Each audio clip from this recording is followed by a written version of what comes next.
We are in part 2 of this series called Stories from one of my favorite characters in all the scriptures that we'll get to in a second. But one of the things we started saying last week is there are certain decisions that you make that just go with you. They follow you. Early in my marriage with Nicole, actually she's the only marriage I've had, but in my marriage with Nicole, just to clarify, we were trying to save money as you often do and trying to figure out different ways that we could cut. And one of the ways was for her to cut my hair because my dad did that when I was growing up. I was like, how hard can it be? I mean, most of it's just like a number 3 on the, the clippers. And so I was like, surely she can do that.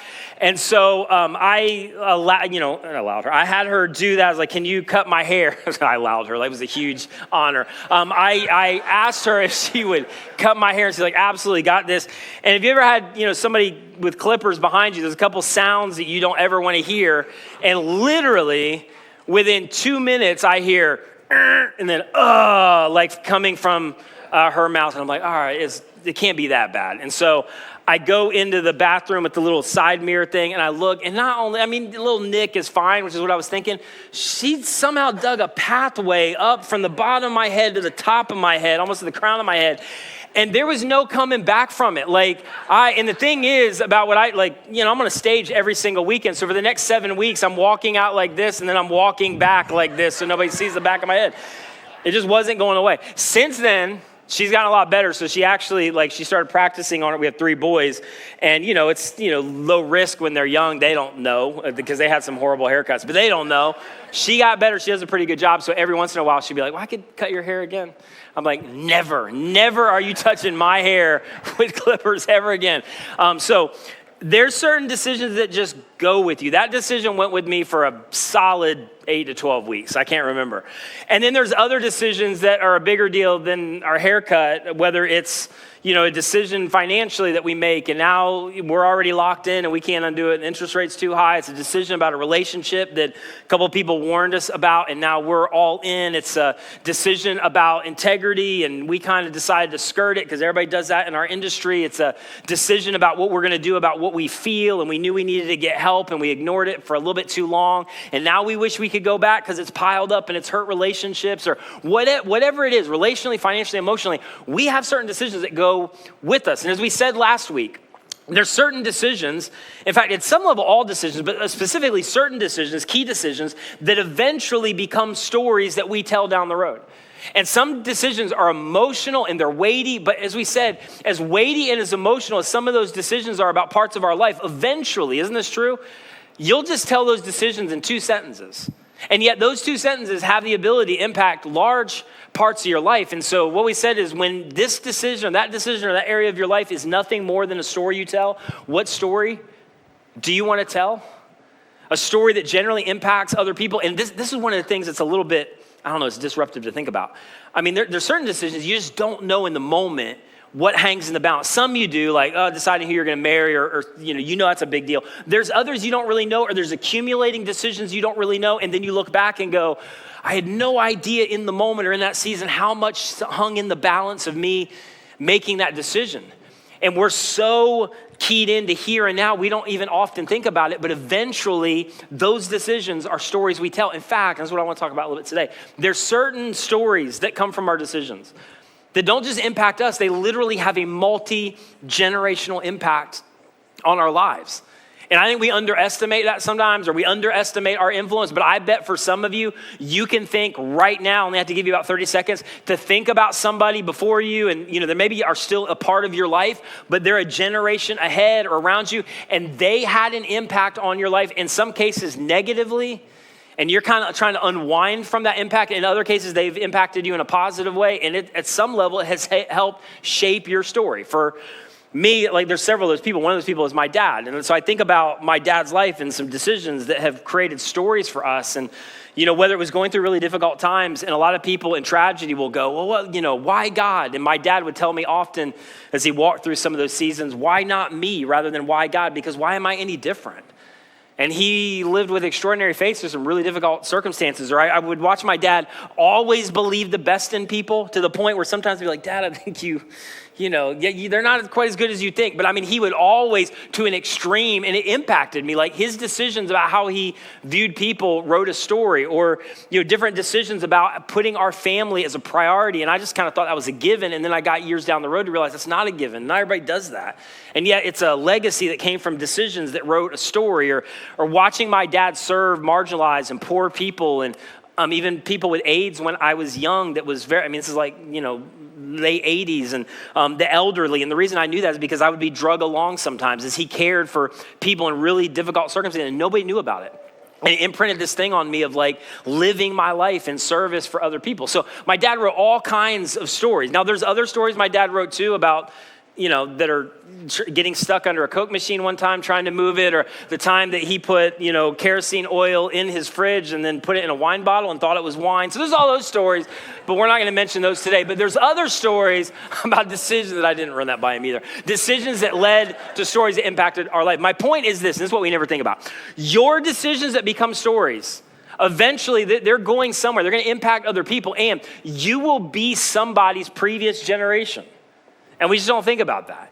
People will live out of, they'll respond to, they'll take courage from, or they'll have to overcome some of the stories that you write with your decisions. And one of the most powerful examples of this is the guy we're looking at for these 2 weeks, a guy by the name of Joseph in the Old Testament. It's one of my favorite narratives.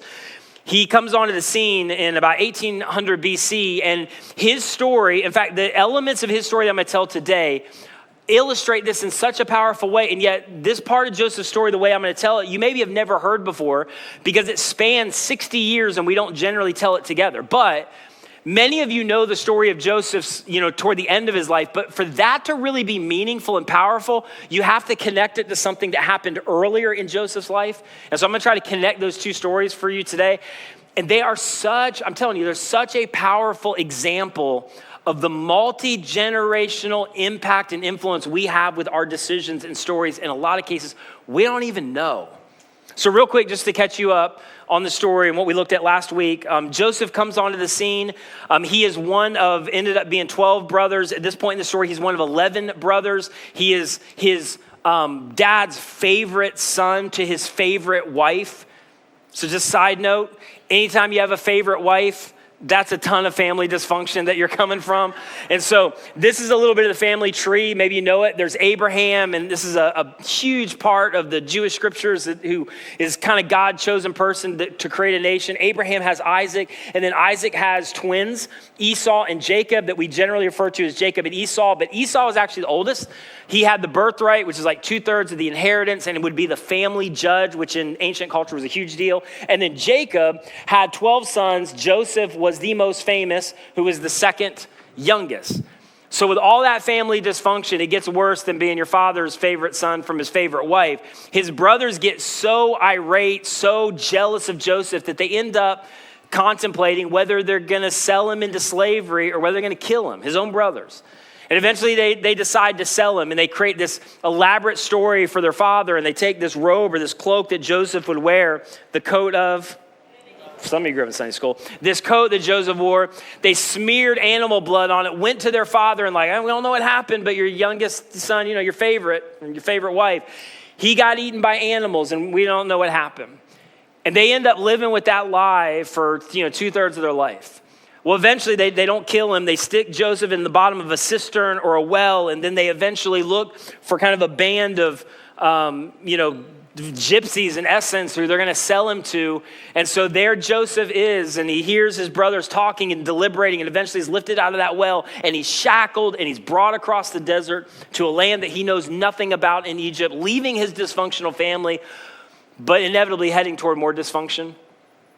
And Joseph ends up in this faraway land, and this is the first time in Joseph's life where he has a crossroads. And generally, it would be easy to excuse him packing it in, him getting angry at God, him going, "Are you serious? I'm going to do the minimum amount of work because now I'm a slave in a faraway land." And yet Joseph doesn't do that. And this is so difficult because Joseph could have rehearsed that victim story for the rest of his life, and everybody would have gone, "Are you kidding me? I can't believe that you had it so bad." And yet Joseph doesn't do that.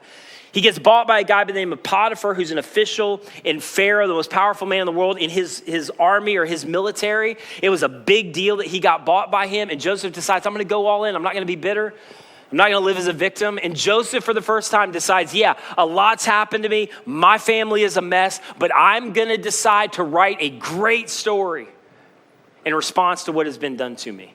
Eventually, he goes all in Potiphar's household, and against all odds, he's elevated to the position of leader and manager of the entire estate, which in the ancient world was a big deal. It was a big job. Anybody who came from Joseph's background, they didn't get that kind of promotion in Egypt. I mean, it's beyond what he could have imagined. And just as he's thinking, like, I've arrived, thank you, God, for finally answering my prayers and making up for the terrible family that you put me a part of, now I'm where I want to be. And just as Joseph is where he wants to be, along comes Mrs. Potiphar, the wife of his boss, now that he's the manager of his estate. And Mrs. Potiphar wants Joseph to sleep with him, says he was well-built and handsome, in case you're wondering, it's in the text. And Joseph, day after day, says, no, I'm not going to sleep with you. She's relentless. Eventually, he gets thrown into prison, falsely accused of rape, which, by the way, again, just pause. I mean, the trajectory of that story. Your family is a mess. I mean, I said a lot, you have family dysfunction. Hopefully, nobody's tried to murder you. He's almost murdered by his family, sold into slavery. He gets this career promotion, and then he's falsely accused, and he's put into a prison with no appeal. And at this point, again, you're thinking, are you serious? Just when I get to the point where everything's working out, God, where are you at? And once again, Joseph has a decision about what kind of story he's going to write in response to what's happened to him. In fact, over and over again, there's this really interesting line. I would love for you to read the whole narrative of Joseph in Genesis. Even if you've got questions about Genesis and the first part of Genesis and it feels anti-science to you, that's a different message. But just don't miss this part of it. Go read it for yourself. But over and over again, you see this little line right here, that the Lord was with Joseph. In fact, after he's sold into slavery and shackled and brought away to Egypt, you see this line show up for the first time. And the Lord was with Joseph. And then he gets that promotion. The Lord was with Joseph, and Joseph's like, well, now it looks like you're with me. And then he gets accused of rape and put in the prison. And once again, this line shows up in Genesis 39. And the Lord was with Joseph. And at some point, Joseph has to be thinking, okay, if this is what it looks like for the Lord to be with me, I want the Lord to go be with somebody else, because it's not working out for me. Stop being with me. I don't want you to be with me anymore. And yet, Joseph got up every day and did what anybody would do in his situation, even though he's not seeing God at work, who was confident that God was with him. And he could have spent his lifetime sharing the stories of what happened to him. Instead, he decided to write a different story. Again, we said last week, it was so easy for Joseph, because you may know the end of the story. Joseph didn't know that there was going to be a Genesis chapter 50.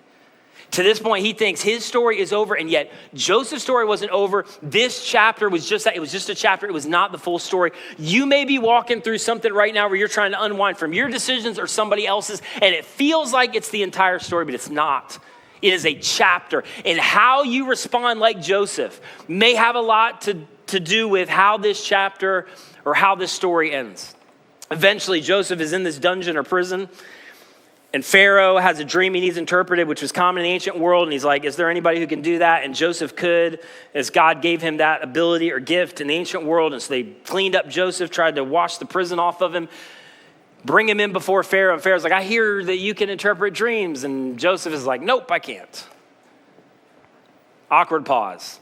And he's like, but the Hebrew God that I serve, even though you think you're a God, Pharaoh, the Hebrew God that I serve, he can interpret dreams. And Joseph begins to tell Pharaoh about this dream that there's going to be 7 years in Egypt, 7 years of ridiculous grain harvest, followed by 7 years of famine. And then he does the unthinkable, and he says to Pharaoh, hey, Pharaoh, I know I've known you for 15 minutes, and you could drag me out and kill me right now, but let me just give you some unsolicited advice, which nobody did. All the advisors were like gasping. You need to hire somebody you trust. You need to prepare for this. You need to fill up grain silos and then sell it back when this famine hits. And Pharaoh, rather than killing him, turns to Joseph and says, you're that guy. I've known you for 15 minutes, but you seem trustworthy. And he puts Joseph in charge, second in command as prime minister of all of Egypt. And Joseph does his job. He gets to this place in his story, and despite everything that's happened to him, what I love is he's not perfect, but he has a story he's not ashamed to tell, even in his response to what other people have done to him. And he prepares well, and there's record grain harvest, just as was predicted. And then there's 7 years of famine, and he opens up the grain silos because he administered it beautifully. And all the surrounding nations came to get grain.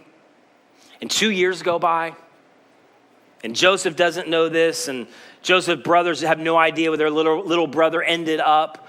But Joseph's brothers have to go to Egypt like everybody else and begin to buy grain because they're out of food as well. And the writer of Genesis says this. So Israel, this is Jacob who changed his name. So Jacob, Joseph's father, Israel or Jacob's sons were among those, the 10 other brothers of Joseph, who went to buy grain, for the famine was in the land of Canaan also. And now Joseph was the governor of the land, the one who sold grain to all his people. And so when Joseph's brothers arrived, they did what? They bowed down to him. Thank you. And they had no idea who he was. He's just the prime minister. He's got all the power. He's got all the authority. And so you bow down in that culture. And so they bowed down with their faces to the ground. And as soon as Joseph saw his brothers, he recognized them. I said this last week, but if you've ever had somebody hurt you deeply, traumatize you, take something from you, I mean, the ultimate is for the people who hurt you to suddenly need you. And Joseph is in that position where he's got all the power, all the authority, and his brothers are bowing down before him. He's 39 years old, Joseph is. It's been 22 years, so they don't recognize him. He's not a kid anymore. He's developed. But Joseph remembers everything that happened. He remembers their laughs when he was at the bottom of that well where they're half drunk, contemplating whether they're going to sell him. He remembers the clank of the chains when he's shackled and led across the desert. He remembers all of the sights and the sounds and the horror of being in an ancient dungeon now for years. He remembers all of it. And now their fate is in his hands. He holds the power of life and death among the people who've hurt him most severely in life, and from a human perspective, have hijacked his story because of their selfishness. But there's something else I think that Joseph remembers, and this is the part of the story that's never connected. Joseph doesn't just remember what he felt and the terror that he experienced and all that went on when his brothers did that to him. Joseph also remembered something else in his life early on. So to fast forward, or to rewind, I should say, way back, and then we'll come back to this part of the narrative. Abraham had Isaac. Isaac had Esau and Jacob his 12 sons and Joseph. But there's this interesting thing that many of you know about between Esau and Jacob. Esau was the oldest. Like, he came out, even though they're twins, he came out before Jacob. He was due 2/3 of the inheritance, and to be the family judge, which again was everything in that culture. It was your entire identity. And Jacob, in this moment where Esau loses his mind, steals what was called his birthright, steals his inheritance. Jacob was kind of the culinary arts guy. He was into that big time, cooked, made stuff. Esau was your hunter. One day Esau's out hunting. He brings game back in. He needs it cut up, but you're in the desert. It's hot. He's probably dehydrated. His frontal lobe is not fully developed.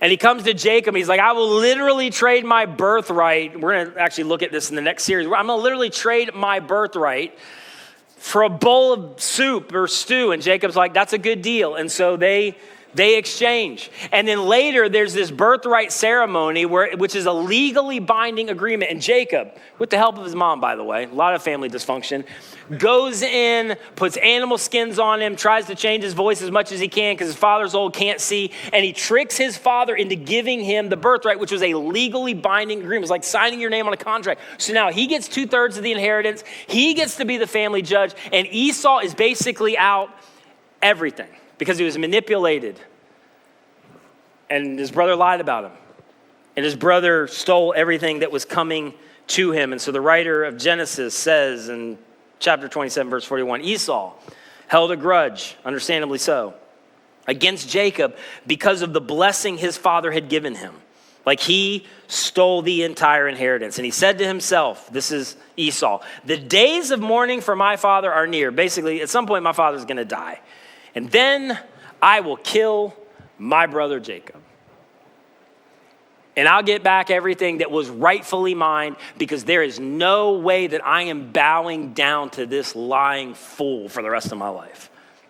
Jacob hears about it, and he knows he has got to go, because his dad could go at any moment. He's going to be killed. So he takes off and decides, I'm going to go to the only person I know, which is my uncle. I don't ever want to see Esau again, because if I do, that's going to be the end of my life, and he'll get back for what I've done to him. So Jacob goes off to his uncle. He lives with him for years. He ends up, again, ancient world. You should read the Bible. He takes both of his daughters as a wife. Leah first off, and has 4 sons with Leah, and then Rachel, his favorite wife, already covered that. She can't get pregnant, and so she has a new woman every time he gets home in the evening after work. Eventually, he has 11 sons with 4 different women. The whole thing is just crazy. He amasses unbelievable wealth, unbelievable influence. His estate is so large, then God finally comes to Jacob and says, you got to get out of here. You have so much wealth and so much property, and your family is so big, you can't coexist where you are. You got to go back to your hometown. And so he goes home and over dinner tells the family, and they're like, what? Like, we know what you did to Esau. We know what decisions that you made, and we know that he promised to kill you. Why in the world would you go back? It's a death wish. It's a death sentence. They had heard the stories their entire life, and yet Jacob packed everything up, gets his caravan, all of his family, all of his property, a very wealthy man, and he heads back to his hometown. And in the distance, eventually, he starts to see Esau coming his way, somebody that he never wanted to see or confront again. And again, the writer of Genesis says that Jacob looked up, and there was Esau coming with his what? Now, this is not like the aunts and uncles, let's have a family reunion. This is, I'm going to flank you on every side with a small army. And Jacob knows exactly what's coming his way and what's about to happen. And so real quick, he goes into protection survival mode. So he divided up the children among Leah. He's like, you take some of them. And then Rachel, his favorite wife, and the 2 maidservants. In verse 2, he put the maidservants and the children in the front, and then Leah and her children next. And this is so extraordinary. And Rachel, and years ago, the first time I had this pointed out to me, it floored me. And Rachel and who? Joseph in the rear. And by the rear, it just means the end of this caravan. So it's a tightly knit caravan with all of their cattle and their family together, which means Joseph is close enough that he can hear everything that's happening. He can see everything that's happening. He is right in the mix of everything that's going down in this confrontation. And it's interesting because Joseph is the only brother that is mentioned by name in this narrative. He's a young kid. And there they are. And it says that Joseph is in the rear of the caravan, and Jacob himself went on ahead and did what? Yeah, it's right here. Went on ahead and what? But I know it wasn't highlighted. That was tricky. Bowed down to the ground 7 times as he approached his brother Esau. And Jacob, again, he sees an army coming at him. He's got all of this property, all of this family. It's a poorly guarded caravan with an army flanked on each side, with 0 protection, and he is guessing what's coming to him next. He's an easy target, and Esau already told him what he's going to do. And so every few feet, Jacob would walk and he would bow down as kind of this, indicator of surrender, and I come in peace, and please spare my life. And so he'd walk a few feet, bow down, walk a few feet, bow down. And there's Esau, standing before his brother, who traumatized him and hurt him and wrecked his life in ways that are unimaginable, bowing down before him, and he has all of the power in his hands, the power of life and death. And Esau ran to meet Jacob and embraced him. And Uncle Esau threw his arms around there in shock because nobody expected this or predicted this. Instead of getting back, getting retribution, doing what everybody did in that ancient culture, what you would have expected Esau to do, he threw his arms around his neck and kissed him, and they wept. And then Esau looked up and saw the women and children. Who are these with you? And Jacob answered, they're the children that God graciously has given your servant after I stole everything from you and took everything that was yours. And then the maidservants and their children approached, did what?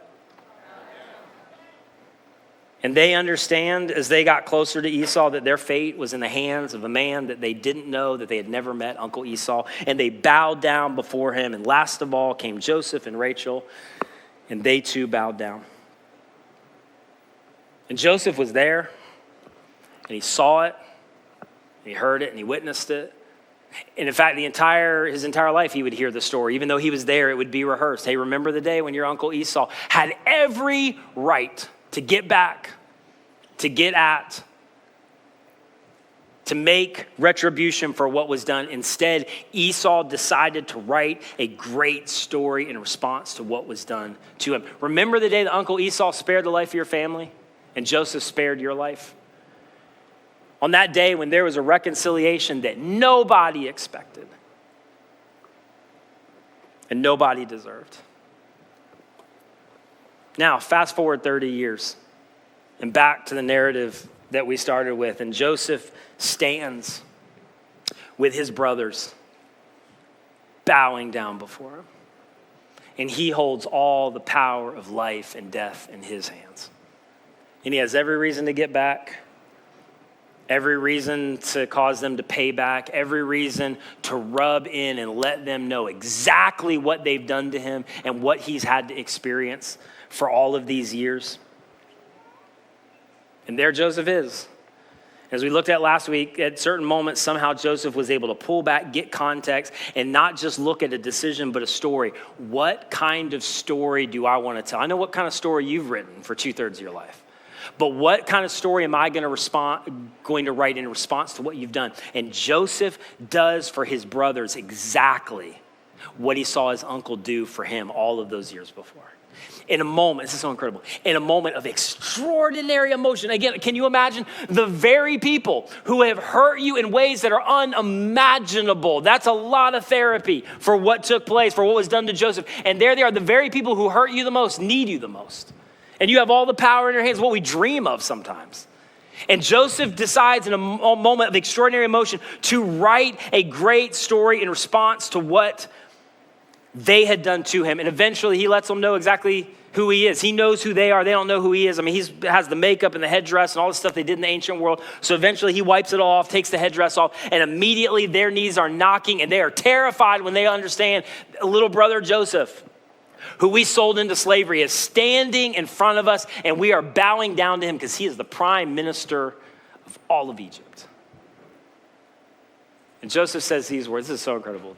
What you guys meant for evil, try to hijack my story because of your selfishness and because of your jealousy and your thing. What you meant for evil, my family of origin, kind of dad that I came from, my siblings, what was done to me, the hand that I was dealt. I look at other people and they haven't had to experience what I've had to experience, but all of that was meant for evil, that could have derailed my entire life, and I could have spent my entire life talking about and rehearsing this story. But instead, because I decided, even though I didn't have any decision about what was done to me, about how my story was hijacked, about the fact that I rose to this incredible position and then I ended up right back where I was, but what I understood that I had the freedom to do, even though there's so much I didn't control, I had the freedom to tell a great story in response to what was done to me. And because I did what was meant for evil, God meant for good.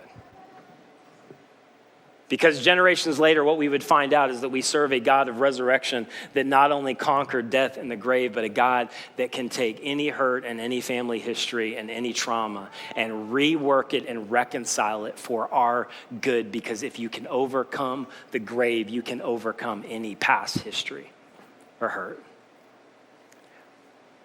And Joseph reveals who he is, and they're terrified, and he lets them know that you hijacked my story, but it was not the whole story. It was a chapter, and I wrote a different story in response so that my story and that chapter are going to end differently. And then even after his father dies, Joseph's brothers are terrified that Joseph's finally going to get back, and he doesn't. And he takes them in, and he takes care of them, and he lives in fully restored relationship. And the reason that thousands of years later we're talking about Joseph is because with all that happened to Joseph that was out of his control, Joseph told a great story. So here's what I want to tell you as we wind this down. What if your kids, what if your grandkids, what if your nieces, what if your nephews, your close friends, we have way more influence than we ever realize. It's so easy to undermine it or dismiss it. And well, I don't have that much influence and I don't really do anything important. I don't have any kind of platform. You have way more influence than you realize. What if your nieces, your nephews, your kids, your grandkids, your close friends, even in some cases, even the people that work for you? What if what they see you do in times of crisis will shape how they respond in their crisis? Like, here's the thing that's somewhat sobering, but I think also there's an encouragement in it. People will forget almost everything that you say. But there's certain cases where they will never forget who you are, and they will never forget what you do and how you responded, even when you didn't know that they were watching how you responded. In those moments where a staying was really, really hard, but you knew God was prompting you to stay and you did it anyway. In those moments where giving into temptation was so unbelievably easy, and you had no idea the impact that you had on some other people around you, even in regard to the failure that you had accumulated earlier, but the fact that you were able to move toward help and begin to move out of that and move in a different direction, or in those moments where integrity came at a cost, and this is what everybody did, and this is even what people encouraged me to do, and everybody in my industry, and yet you didn't give into that, you didn't do it, or maybe those moments where it would have been so easy, because of what had been done to you and how horrific it was, and it's not lessening any of that, but that you would just live the next couple decades of your life telling that story over and over again of what happened to you. And yet when it was so easy to live as a victim, when it was so easy to rehearse the story of what happened to you, when it was so easy to get back and it seemed justifiable, you decided that you had the freedom by the power of the resurrection power of Jesus to respond and to act and decide differently and write a different story in response to what happened to you. So I just want to say this as we end.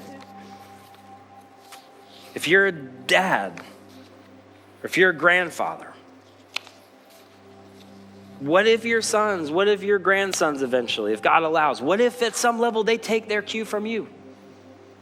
About how they live, about what kind of character they exhibit, what they do in those moments of temptation, or what they do when they've already had some train wreck circumstances, but they decide they're not going to live there anymore. What if they take their cue from you eventually, how they respond in crisis and conflict, or how they raise your grandkids, or how they treat their spouse? Because odds are they will. If you're a mom or you're a grandmother, or you stepped into that position and you are that for somebody else, What if the individuals that you are caring for, your daughters, your granddaughters, what if one day they take their cue from you by watching you and you didn't even know they were really watching you? And you say a lot of stuff, but they don't even remember anything you say. But how you lived and who you were, they took their cue from you of how they were going to respond in deep crisis, how they were going to respond when they were wrong, how they were going to handle the priorities of their life, how they were going to treat other people, because odds are somebody will. Or all the rest of us, you're a friend and you have some deep friendships and relationships, or you're a boss with more influence than you realize. You're an educator, you're an influencer, and you have far more influence than you'll ever imagine. And you're not going to show up on Instagram with it, and nobody's going to put you on a platform, but you have a tremendous amount of influence. What if your quiet response in crisis or in pain or in pressure that you didn't ask for? What if you leave a lasting imprint on somebody else's story? And the hard part is a lot of the imprints that we leave in terms of our decisions that turn into stories will be long gone before we know the ripple effect of any of that. But rest assured, your decisions will become stories, and they will leave an imprint on somebody else's story. Your actions speak louder than words. But your responses and your actions in terms of to crisis and to decisions and to pressure, they echo multi-generationally. So let me just ask you these questions. What story do you want told about you? And what needs to change for that to happen? And come on, in a lot of cases, like, we know what needs to be done, but it's so hard to just pull the trigger to go, I'm gonna do it. I'm gonna have the conversation, and sometimes it's not a tweak. It is, you gotta do something extreme. I gotta quit the job. We gotta quit doing this. We are making decisions as a family based on the pressure of everybody else, and it's not gonna be a good story, or I gotta come clean with the secret, or I need to get into therapy, and it's gonna be expensive, but we gotta figure it out, or I'm gonna move in the direction of having a conversation and trying to reconcile that relationship. I have no idea what it is, but my point is just this. We think so much about here and now that it's hard to think about the story that we're telling long term, but there is a story that you want to tell about your life, and it's not about your achievements. Nobody really cares. It's about who you are and about what you want to be said about you and the imprint you want to leave on other people. It's why at different seasons, man, I try to ask this as much as I can because none of us have arrived, and there's certain points where I look at my life and go, I know who I want to be, but I am not that person. I'm not there yet. What do I need to change? What do I need to give up? And why wouldn't I, third question, why wouldn't I make that shift today? Why wouldn't I just do it? Why wouldn't I just act? Why wouldn't I just do the thing that I know has the potential to echo? Maybe for the next 2 decades, 3 decades, maybe multi-generationally. So you should just add this to your repertoire. Add this to the things that you think about. What story do you want to tell? What story do you want to be told about that area of your life, that decision, that series of decisions? Because eventually you will be somebody's previous generation, and it will leave an imprint on somebody else. So last thing, you can't do any of this without community. You will not be able to do this alone. And so one of the best on-ramps is the new 3-week short-term group that just started last week, so you could still dive in for the last 2 weeks. This is a way to kind of just learn more. But the other thing that's overlooked a lot of times, this is a way, if you don't have them already, to place yourself in a position to develop other relationships in community, because you cannot do this on your own. But what story do you want to tell? Would you guys stand with me all over the house? And if you're watching via online, I'd love to have you participate in this moment. And I just want to kind of pray over where we're at and how this hits different people. So would you guys just pray with me if you feel led? Jesus, thank you so much for what you're doing in this moment. I just pray that you would give us clarity. I know that for all of us, it is so difficult, honestly, to think about some of this stuff on a daily or weekly basis. And we maybe have more pressures and more distractions than ever before that keeps us so tethered to here and now. But there is a story that we're writing with every decision. And so I pray for some of us right now that we're still just trying to find freedom or find hope and find grace from some of the decisions that we've already made, because we, in some sense, hijack parts of our own story. And God, I cannot pray strongly enough that you would meet them where they are to recognize. And this is the story all throughout the scriptures, that this is a chapter and it does not have to be the full story.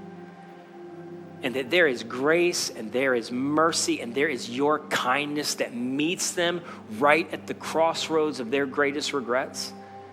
And because you're a God that came through Jesus to live a perfect life and died the death we should have died, and then you walked out of a grave alive, and through faith and trust in you, and that's it, we can have a relationship, that because you are a God of resurrection, you can take whatever evil we have done to ourselves or what somebody has done to us, and you can work it for good by the power of your resurrection. And I pray for those of us who were in such a difficult place because at some level our story has been hijacked by somebody else. Help us to not live a life rehearsing that story, but recognizing through you, we have the opportunity, we have the privilege, we have the freedom to respond and decide and write a great story in response to what you've done. Give us the wisdom and however this hits in this moment, and give us the courage to just do what you're asking us to do. And we pray all this in Jesus' name.